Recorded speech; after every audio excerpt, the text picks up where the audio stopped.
السلام عليكم ورحمة الله وبركاته. أهلا بكم متابعينا الكرام وعشاق كرة القدم المصرية في كل مكان. يستعد النادي الأهلي لمواجهة قوية أمام فريق سموحة ضمن منافسات الجولة 19 من الدوري المصري الممتاز موسم 2025-2026 في لقاء مهم ضمن صراع المربع الذهبي. موعد المباراة الاثنين 23 فبراير 2026 الساعة 9:30 مساء بتوقيت القاهرة. الملعب استاد برج العرب بالإسكندرية. القناة الناقلة On Time Sports 1. التعليق بصوت مؤمن حسن. الأهلي يدخل المباراة وهو في المركز الرابع برصيد 30 نقطة، وهدفه واضح: الفوز وحصد ال3 نقاط لمواصلة الضغط على فرق القمة، خاصة في ظل المنافسة القوية مع الزمالك وبيراميدز.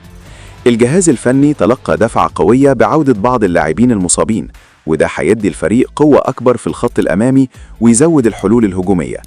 في المقابل سموحة رغم الغيابات اللي بيعاني منها لكنه داخل المواجهة بطموح كبير لتحقيق نتيجة إيجابية قدام واحد من أقوى فرق الدوري، وبيعتمد على التنظيم الدفاعي والسرعة في التحول للهجوم.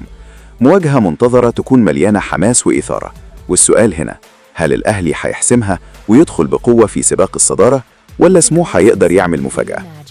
ما تنساش الاشتراك في القناة وتفعيل الجرس ليصلكم كل جديد. والسلام عليكم ورحمة الله وبركاته.